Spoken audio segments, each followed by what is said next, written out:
obvious that you guys didn't reach the standards that you wanted to reach offensively in the regular season, but now is the new season and it feels like that. Why is it legitimate to feel like now you can flip that switch and do what you want to do offensively? Yeah, I think that's a great question because I don't necessarily think for us the way we approach it is you're really flipping a switch.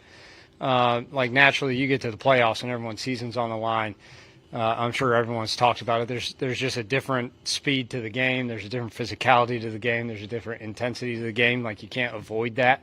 And we know we've had some ups and some downs on offense this year, and there's been a lot of really evolving as an entire group. And I would say like the last 3 weeks in particular, we've really honed in on what we think we need to do in both areas, the run and the pass game. Really all the way across the board that we think fits us as a group and who we have out there and our identity as a team that we can really press forward with. But then that takes time to even grow into that, And as we work through some things, even the last 3 weeks, our emphasis beyond that was we got to do everything we can to start to get hot. And that's really all it takes is if you get hot as an offense, especially around this time of year, that's a really good thing for your team and your organization. And I would say probably this year, generally, like I think last year we probably had a few hot streaks in there. I feel like this year we didn't have as many hot streaks and strides that we hit for multiple games as an offense this year. And that's really been our intent. Like how on the details can we be as we go through every single one of these practices and weeks so that we can kind of start a spark. The identity is. You said y'all shaped up an identity. How would you describe y'all's identity on offense? Yeah, I think the identity is what you show on tape. You know what I mean? And as I said, that's been a moving target often this year. And I think we've honed in on what that is, and we're going to go and we're gonna put that out there. We're going to execute that to the best of our ability, and hopefully by the end of every game you guys watch, you guys could tell me. You mentioned that identity is what you show on tape. What do you feel like you guys have shown for maybe outsiders to have the motives to see you guys as underdogs? I'm speaking of like Rex Ryan said yesterday that you guys would be a byway for the Chargers. So what do you feel like you guys have shown on tape for outsiders to have that motive to be able to see you that way?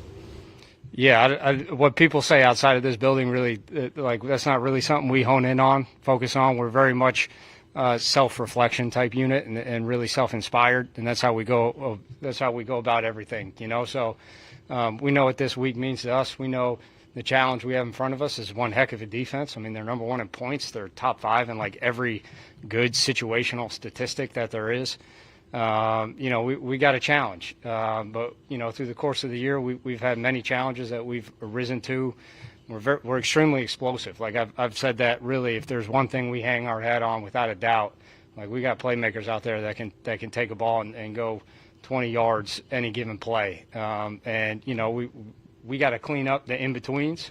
It's been that way really all season. We know that, and we'll keep pressing forward in that regard. What are some of the special challenges of some of the front 7 personnel they have, just getting a hat on those guys and a follow-up? Yeah, I mean, they really got good players at every level of the defense. I know the ends in particular, they got 4 that are all really good. Obviously, Bosa and Khalil have been good for a very long time, played a lot of football, and it shows on tape, constant pressure, constant impact in the run game and what they do to edges. But then Derwin James and what they do with him and all the different places he shows up on the field. I mean, he's around the line of scrimmage. He's in deep defense. He's active in the pass game. He's a really good blitzer. I mean, they do a great job moving him around, using him as a weapon in their defensive scheme, and then making sure that they can isolate their edge rushers and really roll all 4 out there to create problems for you. Obviously, your focus is on the playoff game, but will you have time to meet virtually with the Jets? I have no idea. That's not even allowed this week, so that's far from anywhere on my radar. What do you think what's been the biggest challenge for you as a second year as a play caller? Yeah, I'd say, I kind of alluded to it already. Like, every year is different. You can go into seasons and you think you have like a certain group or a certain scheme or a certain style that you think you're going to be able to go in and play and do. But it happens every year. Like, it changes and evolves as you go. And that process this year has without a doubt happened. And I think Last year, I probably found the answer faster than I have this year. But I feel like we've really gotten to a place right now where, coaching staff, organization, and players all feel pretty good about where we're going.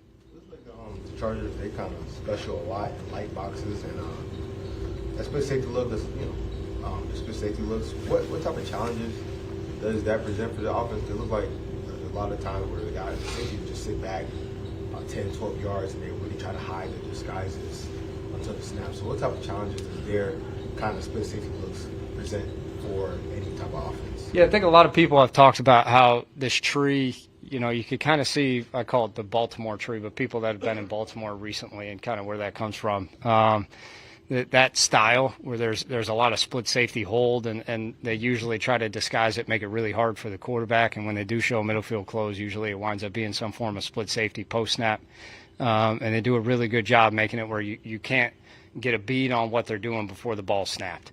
And then they mix that in with pressure and a lot of offsets. I will say, I think this defense is a little different than some of the other teams from that tree are, but I mean, they do a really good job keeping things in front of them and making sure that they don't give up explosives. So, that's what we think one of our strengths are, and one of their strengths is not letting that happen. And our job is to find a way to still be able to get those while staying on track because, I want to say that I could be wrong. I think they're second. I know they're top 5 in least explosives given up. That's one of the good things they do. One of the things they do exceptionally well is red zone defense. What are a couple keys for you guys to really operate at a high efficiency in the red zone where so many playoff games are eventually decided? Yeah, I'd say the number one thing for us is really every time you're a good offense in the red zone, which we obviously needed to improve upon this year, is you got to start with running the ball in the red zone. Like most of the good red zone offenses run the ball in the red zone. And that's usually because at the end of the day in the red zone, you got to keep pressing forward. Like statistically, if you lose any yards at any time in the red zone, your touchdown percentage plummets. And that's been something we've had to battle this year without question. And that includes penalties, playing clean football. There's been a lot of self-inflicted wounds when we've gotten down there that we know that we can definitely clean up and be better at. And if we can run the ball when we're down there, we've been very successful in games in the red area. You talked a little bit about this being a Baltimore tree. Just playing Baltimore in such close proximity, does that kind of give you maybe not an advantage, but an ability to look back at the film on what worked and what didn't in the style of defenses to where you can correct it for this game? Absolutely. Anytime you have similar type systems that you're going against, just familiarity with it, I think helps breed confidence for the entire offense, and not just coaches but players just as much, maybe even more so. And we've really faced this type of tree or system. I feel like 5 times in the last 7 weeks or so. Like Tennessee's kind of from the same fold. So I think we have a pretty good handle on what we can expect, especially when you get to situational football. Like I said, they're a little different what the Chargers do in first, second down, and in particular in the middle of the field, and kind of how they play that. So that's some adjustments we'll have to make. We'll close with DJ and then Sarge. You said obviously, when teams are in that split safety look, you still want to be able to create explosives. What's kind of the process of taking what the defense gives you, but then eventually trying to go for the big play? What's kind of that process to be able to, still be efficient, but eventually be able to get something over the top? Yeah, I think a lot of that is really player driven more than anything. I think most coaches probably approach it very much the same way, where you have not every play is designed for an explosive. Right now, that doesn't mean that it can't get one. We can throw a 5-yard completion and transition, make someone miss and get 30.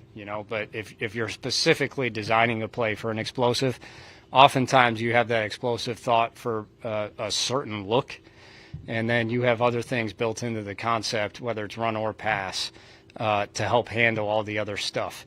And, that's my job to make sure that that's relayed to the coaches, to the quarterback as a starting point, and then to the rest of the offense that, hey, this is what we're looking for. If we get it, this is our opportunity, and we got to hit it. And you guys got to go do what you do and go make the play. And if we don't get this look, how do we protect the play? how do we still make this a 6-7 yard game where we're playing really efficient offense and we didn't even get what we wanted, to then come back to maybe some different form of a same style of scheme to try to attack a certain coverage. So I think there's a lot of layers to that, and that includes like even just a lot of those looks can't even get started if you don't protect well enough. And most of the time you're trying to attack a certain scheme, that's where it all starts. Like, how do we make sure we're good in protection? And I can tell you that's at the forefront of our mind in this game without a doubt. Will and Sarge. Go ahead, Sarge. Coach, I know that from the beginning of the season, you start off with a certain game plan that you want, as far as plays are concerned, and throughout the season, you narrow that down to, I guess, what works and what doesn't work. How does that change when you're heading into the playoffs, especially with going up against, teams who have so much tape and seeing what you've done during the season? Do you do anything different, or do you? I don't want you to give away the game plan, but is there something that you do differently? Yeah, it really evolves week to week. I've kind of already hit on that a little bit, and there's no different in the playoffs. Like, at the end of the day, you're still playing. I mean, really, the last 5 weeks, there's been an awful lot of tape out there that people could watch of us and our scheme and what we're doing and self-scout wise for us and stuff like that. So that part of it is endless, going down that road. And there's always going to be things that you just really believe you're good at, and you will always have up in some way, shape, or form. And, you might hide how you're doing it or how you get to it. But you always are going to do these things because we're really good at running the ball this way, or we're really good at throwing the ball this way. And then there's a lot of things that are specifically attacking the scheme that you're going against. And I'd say usually in a game plan, it balances out somewhere right around 50-50, and there's really no change in that as we go forward. When you do struggle to find that identity throughout the year, and you come into training camp with a perceived identity that you had with all the wide receivers and CJ, and then adding Joe to the mix, and it changes throughout, the buy-in that you need from whoever on the offensive side, is it difficult to get that buy-in when you have to change it, or it's always evolving? I'd say that probably depends on the character of the players and the character of the staff. I could tell you here it's been nothing but, I mean, it's been a joy to come to work every day because of the people that I'm surrounded by, starting with the coaching staff, but the players. I mean, it's really fun to coach these guys and how much they're all in on what we're doing, and they understand the problems of what we're doing, but they also understand the positives of what we're doing and how we got to change these things as we go. And it's really not just a one-man show. Like, we're all involved. They have input. Other coaches have input, and we're constantly working through things, and ultimately it's up to me to decide, all right, yeah, this makes sense, this is what we're going to do, this is the direction we're going to go. Where I think here it's actually been a lot of fun to get to where we're at. Now it's not fun when you're in the lows, anytime you're in the moment of going through a storm, that's not always enjoyable, but we're a really persistent group, and I've really appreciated how they've battled. Thanks, everybody.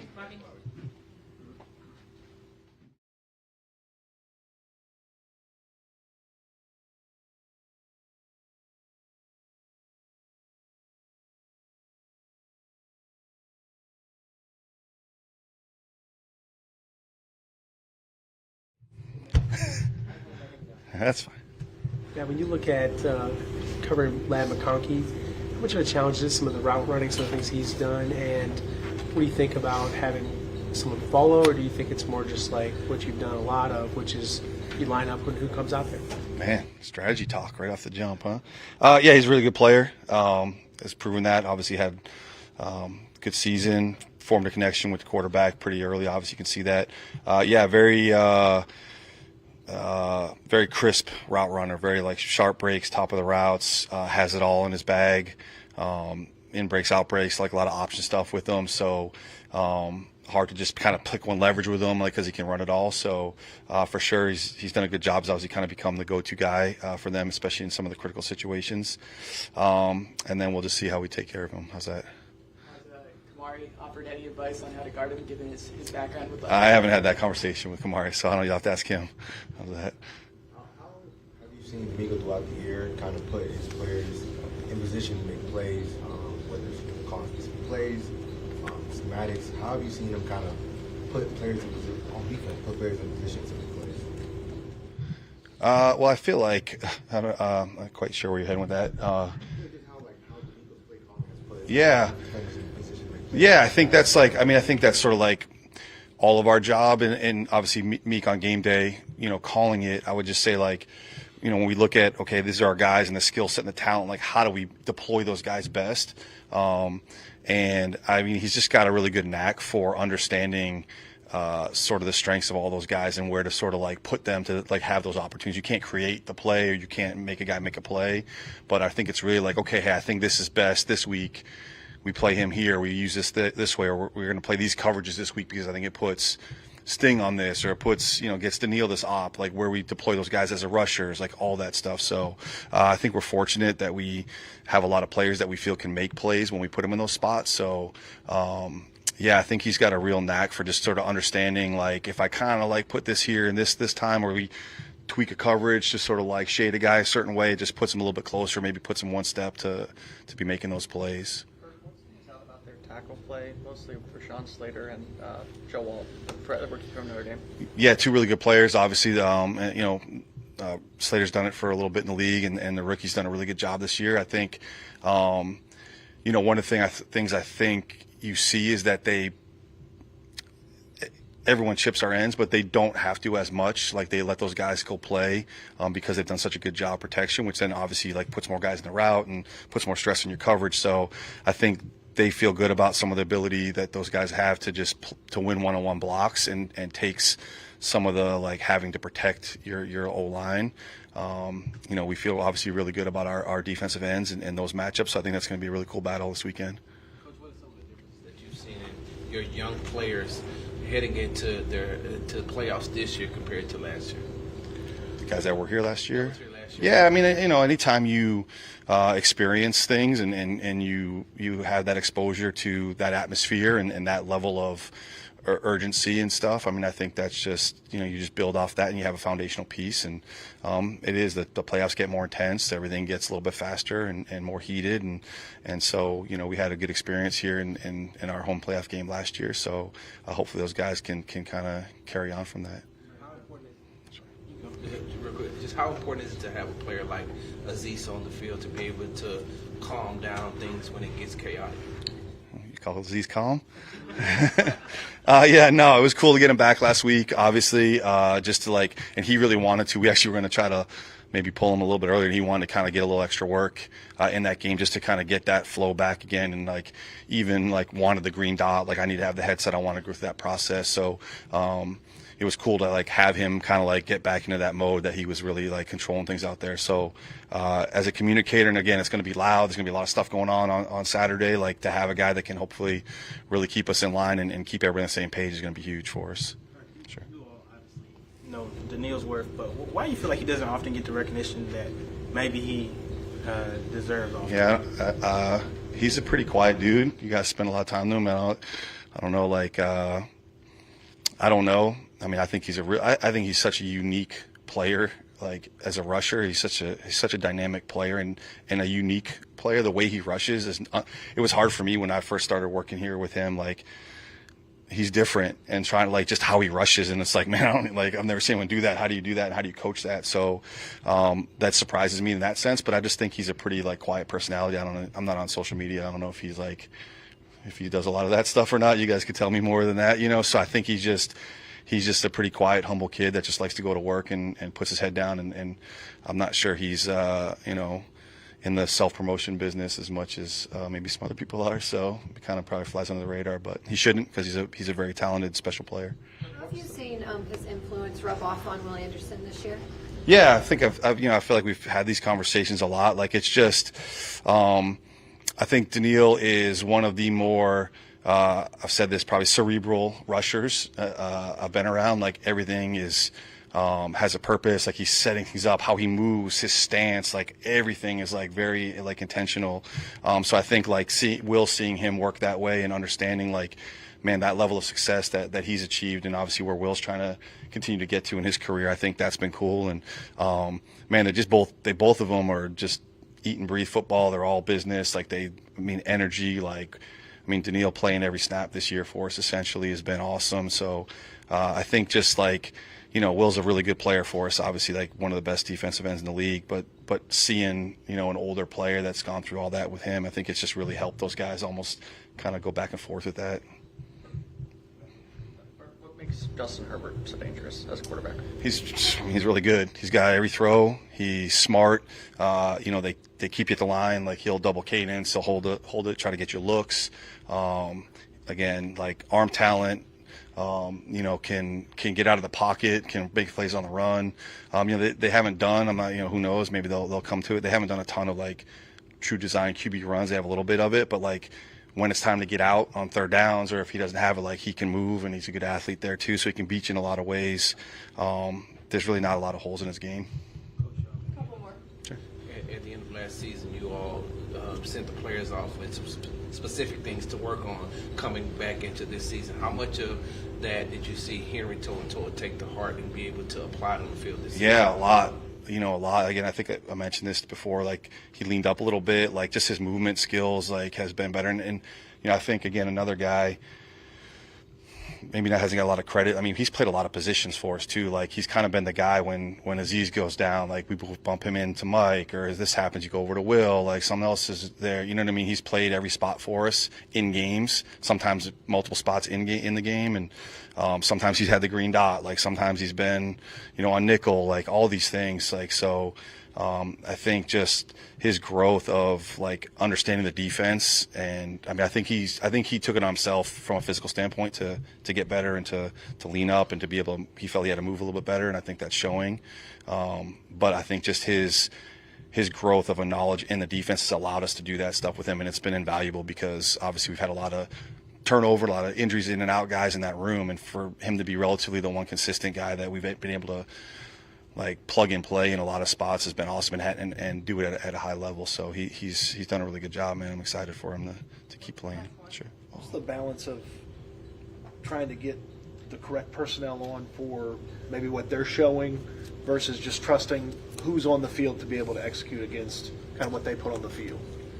Yeah, I think we're, again, we play our defense and we have our philosophy. I mean, if they're subbing personnel groups, like, we have a chance to match that. So like, that's usually not I don't know if that's where you're going with that, like, not too hard, from just a general like 11, 12, 21, whatever they're putting out there. I would say like when you start getting into trying to match up bodies, like you can start chasing ghosts on where people line up. I mean, again, they can, we've watched all the film. We have a history of what we think we're going to kind of expect to see and where they're going to deploy their athletes and stuff, but they can do whatever they want. So, you know what I mean? I don't know that we get into too much of that, trying to specify like some of those matchups, but generally, like, we've been pretty clean trying to get the guys on the field we need to get on. Thank you. Thanks. All right, man. Let's have fun this week.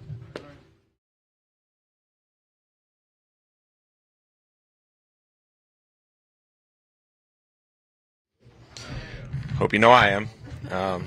Excited as it gets. So I should have told Burke to pick it up a little bit because he a little monotone over here. So I hope that we start our football game on Saturday just with reckless abandon and intensity that the whole stadium feels our special teams play. That's the goal. That's the hope. Setting the tone for intensity as we get on our wild card playoff football. So I want to just mention real quick the year, a little bit of retrospect from the year of regular season. Proud of just the overall leadership of the room. Dare, like, I hope everybody understands, like, anybody can coach that group. Anybody. Dare, Neville, Delshawn coming to the fold, the three specialists. MJ is the personal protector. Henry, Jake Hansen, got guys coming up to me from other teams saying, hey, man, 35's doing a heck of a job. So proud of those guys and excited to watch them because they've earned the opportunity to play good football. They have to go earn playing good football on Saturday, but just super proud of those guys. So thanks for letting me share that. To the Chargers, this is a unique group. Size matchup. They've got two guys that can absolutely fly. Their leading special teams tackler you think is a hybrid or a speedster. It's not. It's Nick Neiman. Okay, he's a savvy linebacker. They've got two of those, him and Troy Dye, 43. As you look at the Gunners, they prevent a lot of plays from happening by just funneling the returner vertical. So ton of space with the big leg punter, that he might outkick coverage, but they're forced to step up, and here comes the second wave of coverage, and they've wrapped every single person to the ground. Coach Ficken does a great job of not letting bad things happen to them. So from our perspective, they play very sound. It's our job to find some way to create leverage here or a gap there and really impact the game. So if you guys have any questions, if I didn't answer them, I'm glad to take them. You bring some enthusiasm here. Obviously, Jim Harbaugh is known for enthusiasm unknown to man. So who wins an enthusiasm off between you and Harbaugh?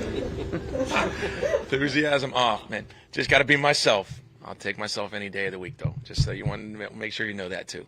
What stands out about Darius Davis this game? Yeah, didn't mention him. One of the more dynamic players in the league, and that's, if we come out on Sunday watching the tape and we had a good game, we were able to neutralize him. So the speed over space is real. You look at him, Cavante Turpin, Greg Dortch, Codrington, a couple other guys that they can really run. If you're the last man in the line of defense, the team is counting on you to find a way to wrap that guy to the ground. So best way to do that is stop them before they get started. Good. No, you go ahead. With the 1 year sample size of the kickoff, I know you weren't like overly pumped for it, and now you have the 1 year. How do you feel about it now? How do you feel like the whole thing's going? Ask me after we're done playing, whenever that would be, and I'll give you my answer. Right now, we're just however it is, but yeah, it's not my favorite thing in the world. I'll speak more crudely on it at another point in time, if that's fair. Yeah. Okay. Damian Pearson, he speaks very highly of you. How excited were you to see the performance that he had against the Tennessee Titans? Yeah, kind of the proud papa type moment. I know I don't like to. I'm not that old, but for any of our guys, we've had multiple examples of it. I think it's such a representation of our special teams room and their season. I've mentioned before D'Angelo Ross versus New England Patriots. Jake Hansen and Neville Hewitt playing a lot of linebacker for Green Bay game. The way finishing out the Jacksonville game, like Neville and Henry. Eric Murray is supposed to be a core special teamer. That guy's having a damn good football season. So anytime a guy gets their shot and stepping up into a premier role for our football team, and then kind of put the team on their back a little bit, it's outstanding to see. It just reminds me of there's no small step day-to-day small step that's unvaluable.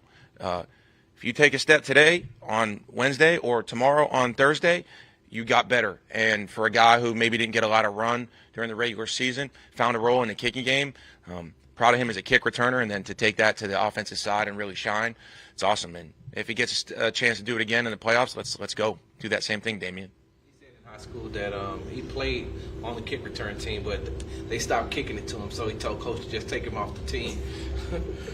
When you look at him and you see him, once he is able to get some of those kickoff returns, just how explosive has he been as far as in the return game as well? Yeah, and they're not beautiful play designs or blocked up perfect. Now we had some darn good blocking on a couple reps there on last Sunday, but when it's not, that's kind of when he's at his best. He's a trash runner, and he's a mutter. So he makes those around him better by, hey, just stay attached. And if that guy doesn't get a full body on him, he believes and he wants them to know that he's going to find those extra yards. He's done that for us as a kick returner. Hopefully continues to find explosives. I mean, you guys know the stats. Like, our offense gets that ball, we can get that thing towards midfield or jump out there after. We excite the sideline. So I'm hoping we can do that again as we get going here. That's good. Okay, guys. Thanks.